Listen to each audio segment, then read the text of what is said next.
Kelly, and I'm coming to you from the beautiful east coast of Canada. And I guess I couldn't squeeze everything into the last podcast, so this is episode 15. And even though I've got a Christmas tree in the background, I'm going to be talking a little bit about our Halloween. So stick with me and let's get started. I've got lots to talk about.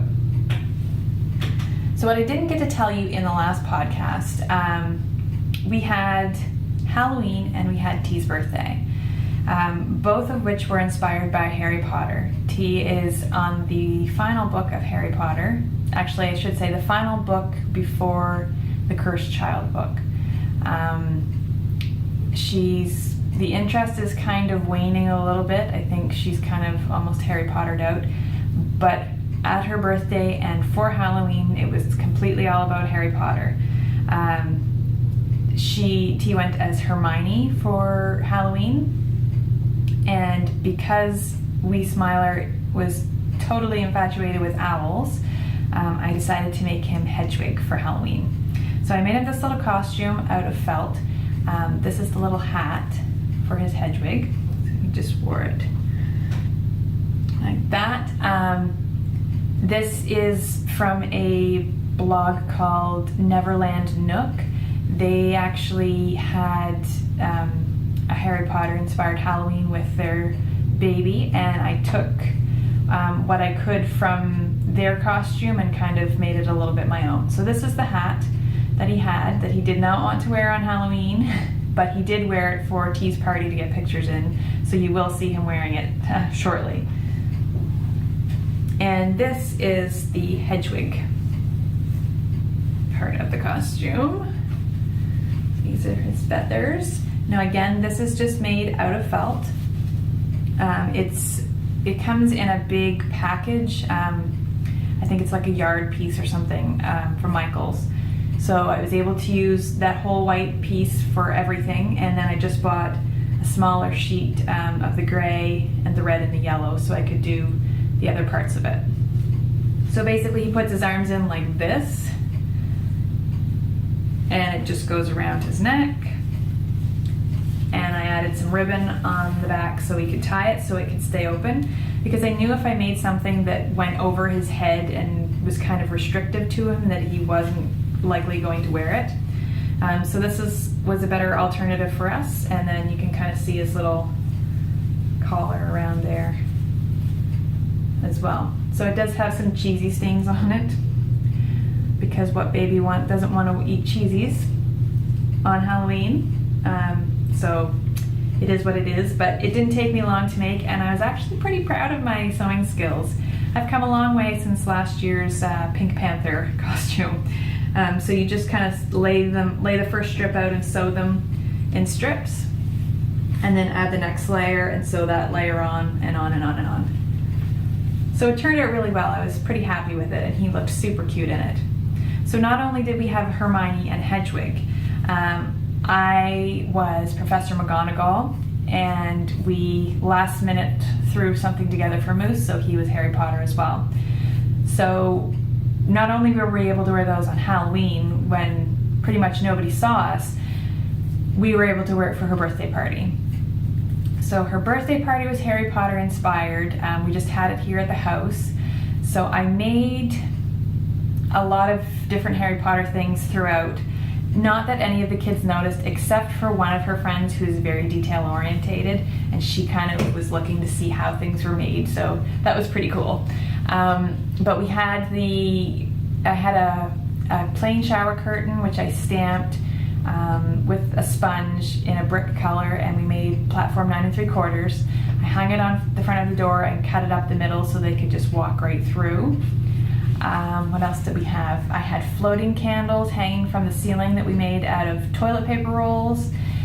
We painted them and put hot glue down the sides. It was kind of, we had to paint them, put hot glue, paint it, put more hot glue, so it looked like dripping candle wax. And then we put a flickering tea light in the hole, and when you turn them on, especially in the dark, you can't see the strings or anything that's hanging from the ceiling. So they look really cool. They looked like they were completely floating. It was pretty cool. I had the table area where we were eating set up like the Great Hall. I had bunches of each of the 4 colors of the house colors in balloon form on either corner of the room. I had, what else did I have? I have banners from each of the houses hung up along our entry here. We had a Quidditch cake. She wasn't really sure what to do with the cake, and I wanted something simple this year because normally I'm last minute. I'm not a great cake decorator, but I really like making her cake for her birthday. I think it's something that she'll remember. So we had little Ferrero Rocher chocolates, and we attached wings to them, and each plate had a golden snitch on top of their plate before they started eating. So I just took one of those and put it on the cake, and then I did Quidditch hoops with pipe cleaners and striped straws. And she didn't want the cake to be Harry Potter colors. She wanted it to be, I think the straws were navy, and then the top of the cake was like a tealy color. That's what she wanted, so that's what she got. We had an owlry set up where I had a box of little tie Beanie Boos that looked like Hedwig. Each child got to take one of those home with them. We did a scavenger hunt outside, which was in the Forbidden Forest, and it was all about saving the characters from Harry Potter, so they had to figure out where each thing was. We played the game Bean Boozled, which I don't know if you're familiar with that or not, but kind of taken off of Harry Potter and the Bertie Bott's Every Flavor beans. You have a little spinner, you spin it, you choose a bean, and the bean could, depending on what the spinner lands on, say it lands on a blue bean, the blue bean could either be toothpaste or it could be berry. So it could be good or it could be bad. I was all for this game at the beginning before we opened it, but had I realized how disgusting and how spot on the flavors were, I don't know that I would have gone with it. The kids loved it, and all the adults tried it too, but when it came to me, I got, I think it was fruit punch or barf, and I got the barf one, and I should have just bit it like at the front of my teeth, but no, I threw the whole thing in and bit it at the back of my teeth, and then it actually stuck in the groove of my tooth, and tasting barf is not that great. So yeah, I was kind of all done with that after I had the barf one. It was fun for the kids. They loved it. They were cracking up with everybody's faces seeing what one everybody got, but yeah, it was interesting. So we had a great birthday party and a great Halloween. And I'm glad it's over because it seems to be every year in the fall, September to her birthday, it's Halloween and birthday party, and it takes up my entire brain space. So I'm glad it's finished, and we can move on, and I don't have to think about another party for another couple of months. So now I can get back to doing some crafting. I wanted to show you, while we're talking about Halloween, I like to do a lot of crafts. One of the things that I'm not very good at is painting. Actually, I'm not good at it at all. Painting, drawing, I wish I was, but I'm not.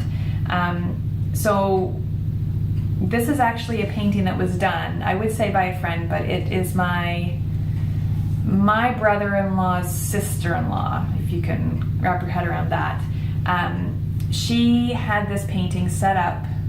That's blowing out. Is that blowing out? It's kind of blowing out on the screen for me, but I don't know if you can see it or not.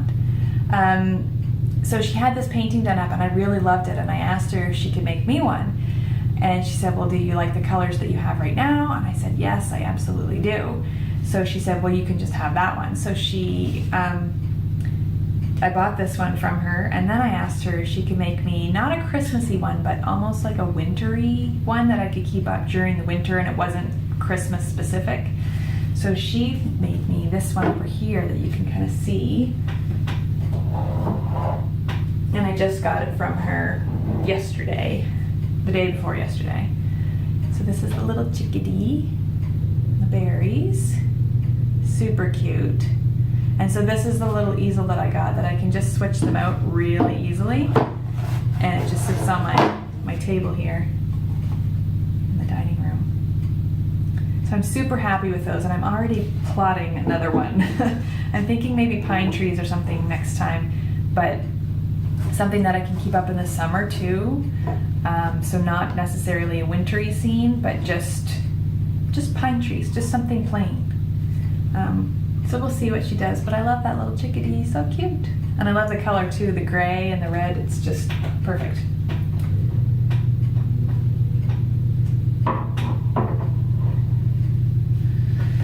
So I do have a couple of other things to show you kind of acquisition-wise, so I'll show you those now before we get into the knitting.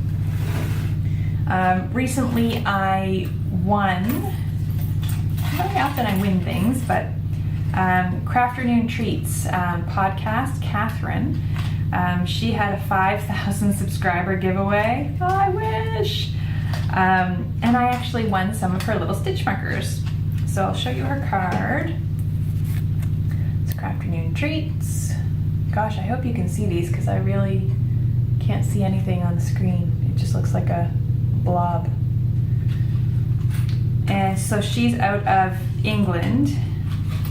She now does hand-dyed yarn. She sells British breed-specific yarns from a mill close to her, and she does stitch markers. So she gave me these little holiday stitch markers, and these little wintry ones too. And it's kind of funny because I maybe have 2 or 3 dangly stitch markers. I really don't have a lot. So when I saw how many I received, I was like, ooh! Like Christmas. And these little, she put them on a little bulb stitch marker too, which I've always wanted to try, so I'm interested to take those off, but I wanted to show you them first before I took them off.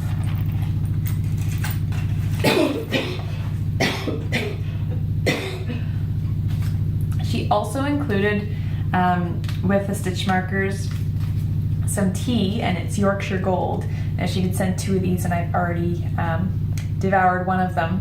Now this is a tea, a list came up in my, I don't know if it was email or something I was reading not too long ago about teas, and it was kind of showing you what was the best tea that didn't have any additives and sprays from where they grow their teas in them. Tetley, which is what I drink and is readily available here, is number 1 on the list for being the worst. So I was kind of looking to see what other teas there were. Yorkshire was actually one of the ones that came up as the best. And I see here it's appointed by the Prince of Wales as well, so that kind of would put it at a top-notch tea.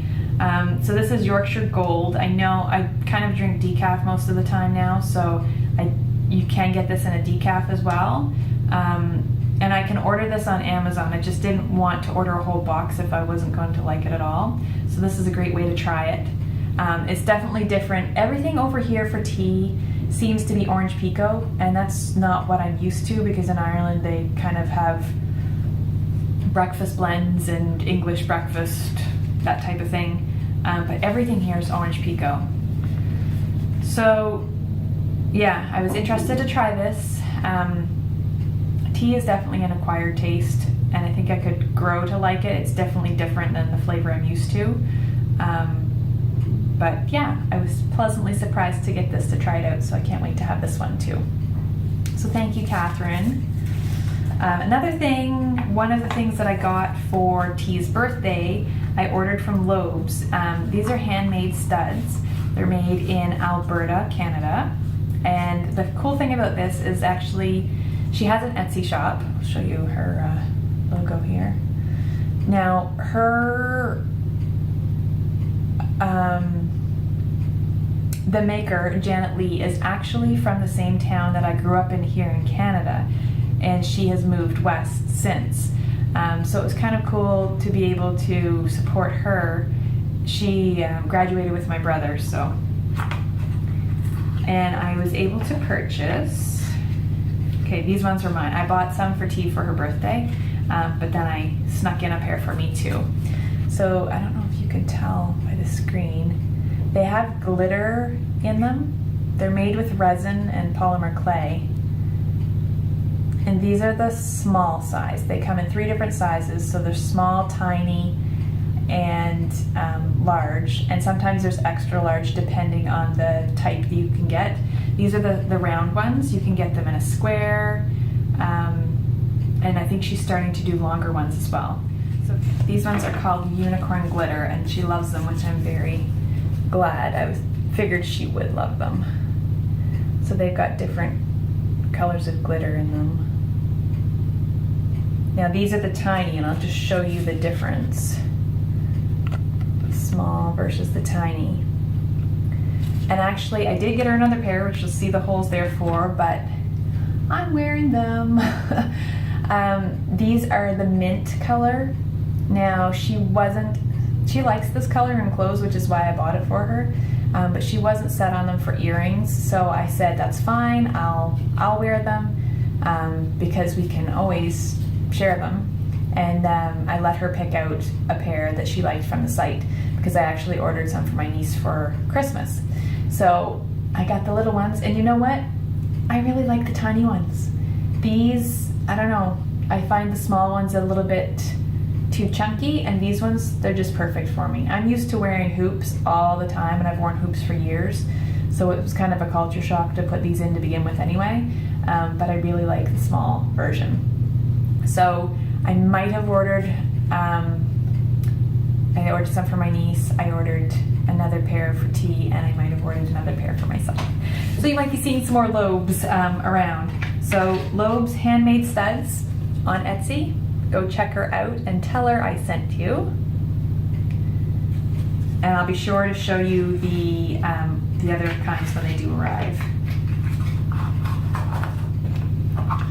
So those are the little things that I've purchased lately that I wanted to show you. So now, I know you've all been waiting, but let's get into the knitting.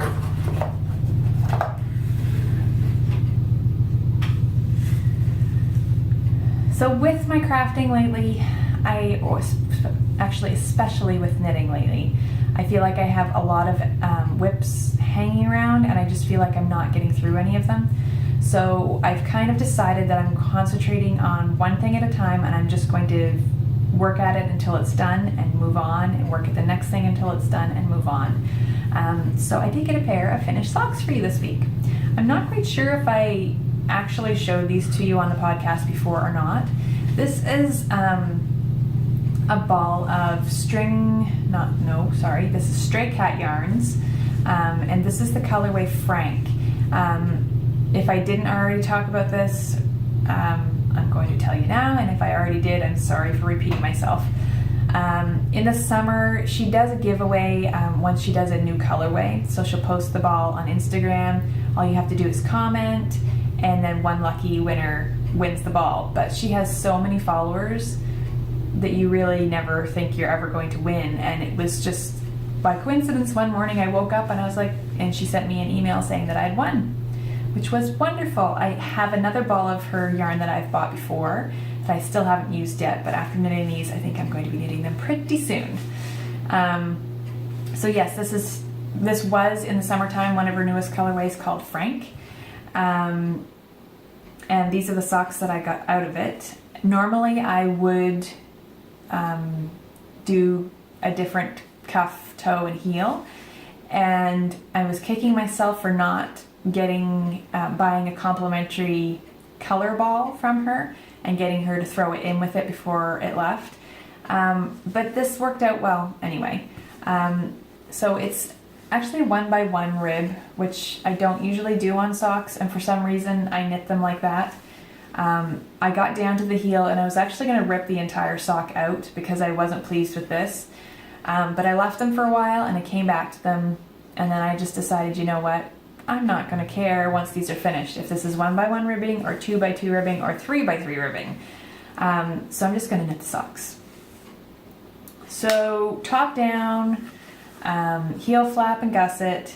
The only part the heels worked well. I kind of just picked the ball apart to get all the blue that I needed before I went on. But this part, I'm very pleased with how this worked out. And then I did the toe on one in yellow. That's just where it happened to end. And the toe on the other one is blue. So almost matching, but not quite, but cute little toes. So I'm very happy that those are done and that I had a new pair of socks out of them. So since I've got one thing done, I'm kind of motivated to get some more things done.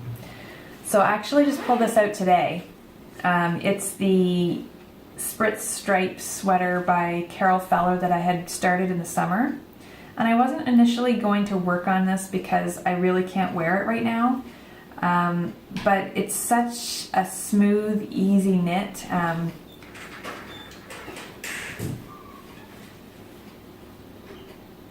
That I just felt like this is something that I could really knit on when I didn't have any energy left in the day. So this is Madeline Tosh Merino Light, and it's Betty Draper Blues. And this is what I've got done so far. So this is bottom up, and then you kind of join up here as you go. So it's going to block out a lot. I've kind of been counting how many of these sections that I need to do, and I think it's 15. So I've got a ways to go, but it will block out quite a bit. So I'm liking that, and I think this is a good, almost mindless knit for me to work on right now. So that's the first whip, and the other one that I don't think I've talked to you about before, but I wanted to show you. This is the Fiber Company's Cumbria yarn that I had received for being a yarn ambassador. Finally figured out what I wanted to do with it. Originally I was going to do another design for Wee Smiler. I didn't have any headspace to do another design right now, so I went through and I picked out the Hot Oatmeal Shawl by Jenny F. This is a shawl that I've had and wanted to do for quite a while, but I don't usually have cream yarn, so this was a great excuse to use this. So this is what I've got so far.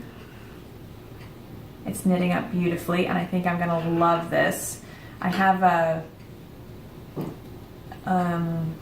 green, not quite an army green coat, but this is going to go perfectly with it, and my other coat's navy too, so it's going to go great with either. So I'm hoping to bang that one out pretty quickly. It's pretty mindless too once you get going. So those are the two whips that I'm hoping to finish shortly. I'm hoping to have the shawl done probably before the sweater, but if I can get those two things off, then I can reassess my whips and see what else is on the go. I don't know if I have any other knitting things to talk about. I wanted to give you all a little update on the KAL that's going on right now in the group. You can find us over at the Celtic Cast On Podcast group on Ravelry. It's called the Knit Any Sweater KAL, and that's the hashtag that we're using. So basically any sweater, cardigan that you are working on, it could be a whip, it could be a new start. You have until February 14th to post your finished objects in the FO thread to be eligible for prizes. The prizes that we have so far, the hard copy of the Within book by Shan Cook and Jane Richmond. We have a copy of the Plum Dandy book by Alicia Plummer and Melissa Shashawari. I'll be talking a little bit more about that book in a later episode. And also a beautiful handmade pottery mug from Natalie of Remembrances Pottery. It's going to be the sweater version of her mug. So one lucky winner will receive a mug as well. So those are the prizes for right now. I do hope you'll join us. There's lots of chatter going on in the thread, and definitely some fun patterns that you'll add to your queue, and interesting yarns that are being chosen too. So come over and join us. We'd love to have you.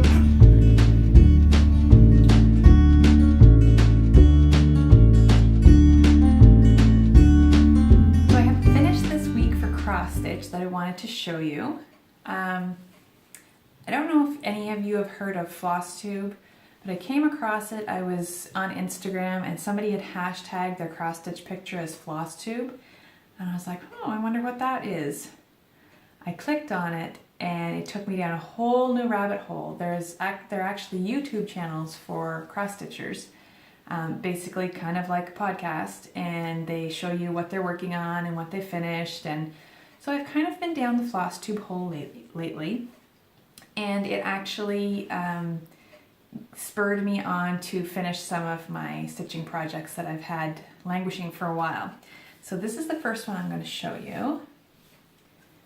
And this is actually a pattern that is no longer available. I bought the pattern on Etsy, and the company is called Dance Needle, but it doesn't seem to have, doesn't seem to be available on their shop anymore. And someone has contacted them and they said it's discontinued. So I don't know what to say about that. But this is the finished piece.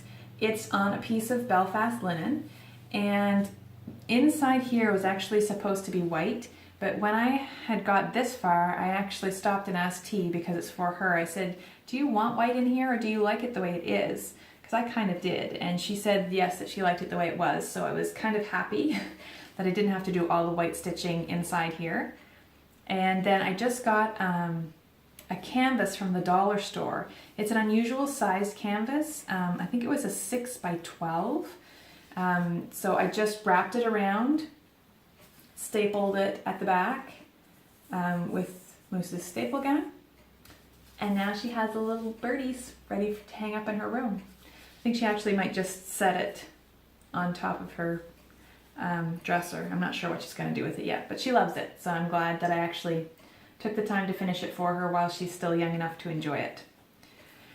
So once I finished this one, and of course I've been watching floss tube, I saw lots of different designs, and while I like the designs, my problem with cross stitch is kind of that I cross stitch long before I knit, and I liked the patterns, but I didn't know what to do with them when I was done cross stitching it, because it wasn't something that I would hang up. And here's an example I'll show you. So this is one that I did a long time ago when I first started cross stitching. This is a boy bear, and it's a firefighter. And while I loved stitching it, and it's super cute, I'm not gonna hang it up in my house. It's not really something that I would hang up in my house. So I don't want to end up with any more of these pieces that I've taken so long to cross stitch and then never use. So I went on Pinterest, and I had a look for cross stitch patterns and something that I would actually like in my house. So enter this, my newest design and my newest stitching project that I'll be starting shortly. I'm going to show you the picture here. This is the picture that I'm going to be doing. And the company is UB Design, which I believe is a German cross stitch company, and that's as much as I could find out. They have different booklets and that, but I was able just to get this one pattern. But if I could have got a hold of the booklet, I would have liked it, because they do have other designs in the booklet that I would like to stitch too. So this is the one I'm going to start with. So it's by UB Design. And I didn't really like the color of the background fabric that I'd seen it finished on. I was kind of thinking of something along the lines of a gray. And I didn't want it too dark, because I know there are grays in the trees as well, and I wanted it to still pop. So I went with this 32 count Lugana, and it's called Silver Moon. I'm not sure if it's going to represent right on the camera, but it's a very light silver. Now I was expecting this to be a little bit more gray than it's coming out to be when it arrived, but I still think it's going to work. I'll show you why. I still need one more color. Michael's didn't have the color that I needed, but these are the 3 colors of the 4 that I'm going to be using, or that it calls for. Now with this red, it's very pink and almost fuchsia-y, and I'm not sure if I'm going to use that one, or if I'm going to switch it out and go with a darker red, more along the lines of this. So I might have to play around with it and see what's going to work best. But I still think that the light gray is going to work with those. And if not, I'll just go with a darker piece. With this one, I didn't want to go with a linen. I don't know if you're aware or not of kind of the terminology, but with a linen, which is what I used here, the fabric has slubs in it. So you can see the cotton slubs, and not every stitch is even. So sometimes that messes up with your stitch count if you're kind of working around a design instead of going over. You might be off stitch or two. So I wanted to go with something even, and Lugana is an even weave. So you can tell the difference if I hold this one up. You can see there's no slubs and all of the stitches are the same. Also the difference, I think this is a 28 count linen. So you can kind of see the X's are quite a bit bigger than this, which is a 32 count. And this isn't a linen, this is an even weave again. So this is what I prefer to cross stitch on. I like that the pattern pops out in your face a little bit more, and it's a little less X's in your face. So that's what I'm going to be using, the 32 count Lugana in the Silvery Moon colorway. So we're going to give that a go and see how it goes, but I wanted to show you my newest stitching project. And I should have told you that the piece is very long, and where the part of the pattern where the deer is looking at you and jumping to the side, I didn't think that was very realistic, because we have a ton of deer around here, and when they get scared or need to move, they just jump forward. They don't jump sideways and look at you at the same time. So I think I'm going to cut the pattern short. I'm just going to go for those two sections before that jumping deer starts, and I'm not going to include that in. It'll make it a shorter piece and probably more easy to put on something like, I have little easels that I set up to put artwork on. So when I bring it out at Christmas time and winter time, I think it'll go a lot easier with my decor.